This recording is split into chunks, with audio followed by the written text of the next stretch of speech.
السلام علیکم ورحمۃ اللہ وبرکاتہ۔ حضرت ابن عباس رضی اللہ عنہ بیان کرتے ہیں کہ اللہ کے رسول صلی اللہ علیہ وسلم ہمارے پاس تشریف لائے اور فرمایا، امتیں میرے سامنے لائی گئیں۔ بعض انبیاء ایسے بھی تھے جن کے ساتھ صرف ایک ہی مسلمان ان کا امتی تھا، کسی کے ساتھ 2 ہی تھے، کسی کے ساتھ 8 تھے، کسی کے ساتھ 10 تھے، اور کوئی نبی تو ایسا بھی تھا جس کے ساتھ ایک بھی نہ تھا۔ میں دیکھتا ہوں کہ بہت بڑی جماعت ہے جس نے آسمان کے کناروں کو ڈھانپ لیا ہے۔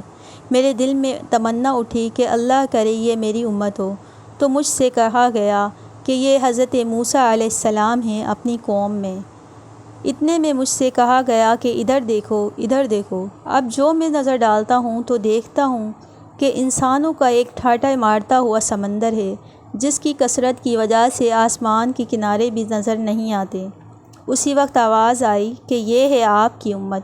ساتھ ہی یہ خوشخبری بھی کان میں آئی کہ ان کی پیشوائی کرنے والے ان کے ساتھ 70,000 اور ہیں جو بغیر حساب کتاب کے جنت میں جائیں گے، جن کے چہرے 14ویں رات کے چاند جیسے چمکتے ہوں گے۔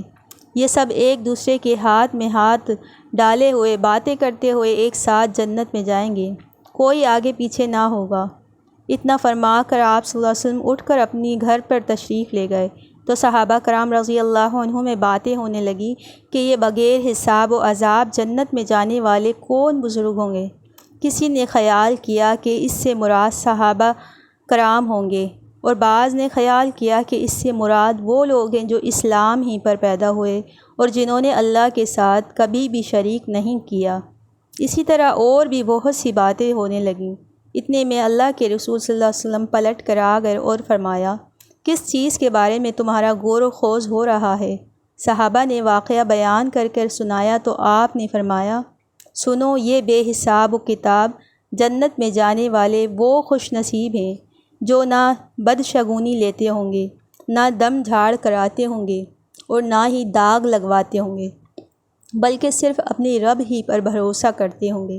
یہ سن کر حضرت عکاشہ بن محصن رضی اللہ عنہ اپنی چادر سنبھالتے ہوئے کھڑے ہو کر عرض کرتے ہیں کہ اے اللہ کے رسول صلی اللہ علیہ وسلم، دعا کیجئے کہ اللہ تعالیٰ مجھے انہی میں سے کر دے۔ آپ نے دعا کی کہ اے اللہ اسے انہی میں سے کر دے۔ اس پر ایک اور صحابی حضرت سعد بن عبادہ رضی اللہ عنہ اٹھے اور فرمایا کہ اے اللہ کے رسول صلی اللہ علیہ وسلم، دعا کیجئے کہ اللہ تعالیٰ مجھے بھی انہی میں سے کر دے۔ تو آپ صلی اللہ علیہ وسلم نے فرمایا، اب تو عکاشہ سبقت لے گئے۔ تو اس حدیث سے معلوم ہوا کہ ہمیں ہر حال میں اللہ پر توکل کرنی چاہیے۔ توکل اور صبر بہت بڑی چیز ہے، یہ جسے مل گئی تو سمجھ لیں اسے ساری دنیا مل گئی۔ السلام علیکم ورحمۃ اللہ وبرکاتہ۔